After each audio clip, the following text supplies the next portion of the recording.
Drivers say Honda's turbo engines are failing early and the company knew all about it. This is an article from Brad Anderson in Car Scoops. The article says that Honda is getting sued. I'm going to see you in court and sue you. And one plaintiff had to get their head gasket replaced twice in 2 years. Uh-oh, spaghetti. Oh, Honda, what's going on? See, Dane, it's not just Chevy that has engine problems. Everybody got engine problems. No, right. Toyota's having problems. Ford has set the record for the most recall payouts in the last year. I think they broke their own record. Yeah, Congratulations on being the worst Ford. Pardon me, Mr. Perfect. I guess I forgot that you never ever make a mistake.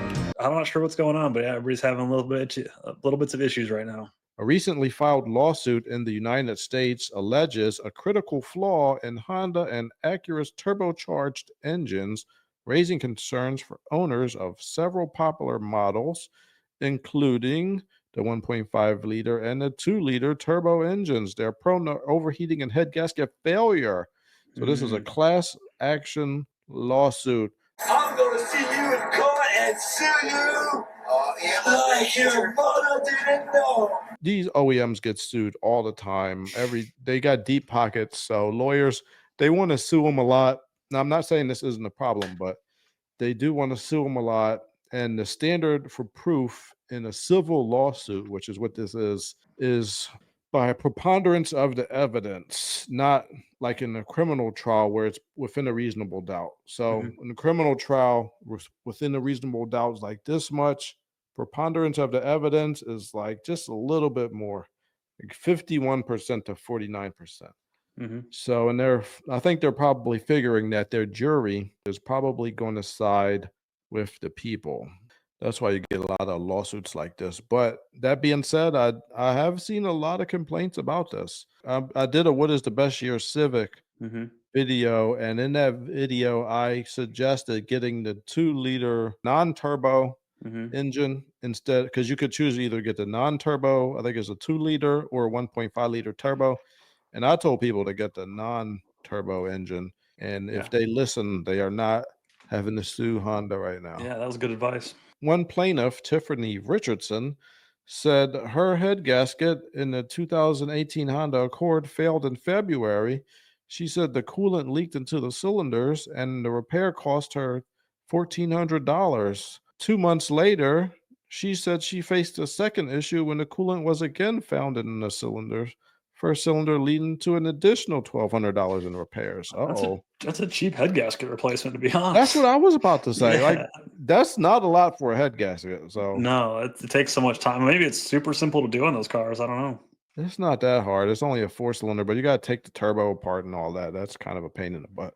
But even still, I think it sounded like she went to like a shop, like not the dealership. They charge her that much. Maybe they didn't do it right.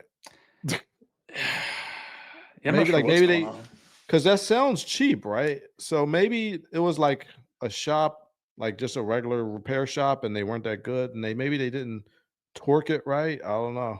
Yeah, I don't know. I mean, like the head gasket itself doesn't cost much money. The part's cheap, but the time to take the head off is a lot of time. So yeah, I'm not sure why. Something doesn't seem. Sounds. I feel like we're not getting the whole story here. All right, let's see what the comments have to say. This guy says, just go back to building Type R VTECs. Forget about turbocharging. I wouldn't mind that. This guy says, this stuff is also happening to 2023 CRV turbos. Mr. G, who's back again. I think this guy lives in the comment section. But he said, I've been saying that for years. It started with oil dilution, which they fixed with a new, better oil. Looking at you, GM, trying to fix bad V8s by changing the oil. Hey, shut up, Jordan. Nobody asked you to talk about GM. Easy. It's a sore subject. You've been warned, all right? Let's move forward amicably. We're not talking about that right now. We're talking about Honda. Yeah. All right. He says now they have major issues from a bad engine design, which was the cause for the initial small issue too. This guy in the comments says, this is where the lawyers will get rich again and the car owners will get pennies. Ha, ha, ha. This guy says, Honda needs to stick with the V6s for God's sakes. engine is awesome, and the VTEC sound at 5,000 RPMs is fantastic. Bulletproof and reliable engine, keeping mine as long as I can.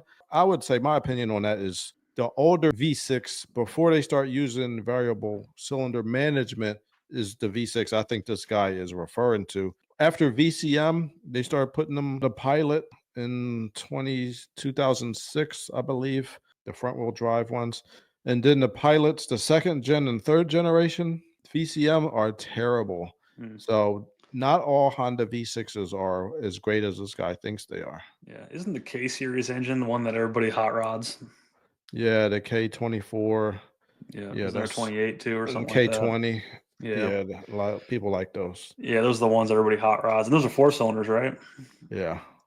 And those Yeah, things I can like that handle engine. crazy amount of boost, big power. So they know how to make strong stuff. Were you working for Cummins when we were having the turbo coking issues?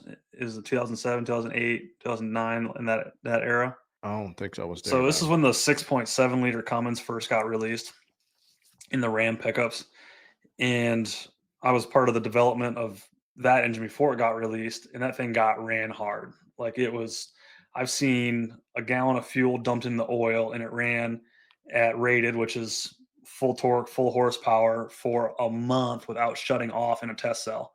Whoa. Right, like that kind of abuse. We've seen them Yeah. do cold starts at negative 40 C and go straight to high idle and sustain that, right? Super abusive because you have very little lubrication when the oil's that cold. Hmm. I've seen them put dual turbos on these things and crank the heat way up and run them for 2 months straight without shutting them off. No oil changes, no nothing. Like, they take them to Death Valley and pull heavy loads. They take them to the Arctic when it's super cold and test them there and pull heavy loads and do whatever. I've seen that engine get the crap kicked out of it. Yeah. And it just smile and keep going. Like very few failures. It was built to be super tough. And then all of a sudden all the customers are failing turbos left and right within the first year or two of this engine being released. Like, what the heck is going on? Yeah. Well, while we did all this crazy durability testing to make sure this was the strongest engine we ever built for the mid-size and the 3/4 ton, 1 ton trucks and the cab and chassis trucks, Yeah. a lot of people that were buying them were just getting groceries. And so they never got warm. Ah! Right. They never got warm. So all Yeah. this soot, all this soot coming through the turbo was like starting to build up and turn in like this, they call it coking. It Yeah. basically would turn in like this rock hard scale inside the turbo, and the variable geometry vane would quit moving Oh. and it would get stuck, and it would throw the truck into limp mode, and guys were failing on every, like, as early as 20,000 miles, but usually it was about 50 to 70,000 miles. They were having to put a turbo in these things because they were. So anyways, calibration changed later after you learn what's going on, and they were able to kind of fix and solve that issue, but Yeah. wasn't Yeah. accounted for. Look at They- building the most durable thing possible, and people are driving them like grandma. That is a good point, Dane. They tried to make the car or truck engine as strong as they possibly can in testing, but maybe in the testing they need to also test for grandmom duty. Aha! Because that's how I drive. Right. We started doing that. We started running what we called slobber test, where they Yeah. just sat there and just idled really low loads, didn't really do much. The engine never got hot, kind of just stayed cool all the time. And then you Yeah. started seeing a different set of problems that you needed to figure out. And eventually Yeah. those problems got fixed, but that's not what we were testing for. We were testing to make this thing just an absolute animal, like the best diesel engine the world's ever seen, right? That's kind of what Cummins Yeah. does. And yeah, I wasn't prepared for grandma to own it. You gotta have grandma test in there too. Yeah, exactly. You got to test for all things, but it's easy to overlook. You Yeah. can't test for all the variables because you don't know what they all are. Exactly. That's true. You can't test for everything.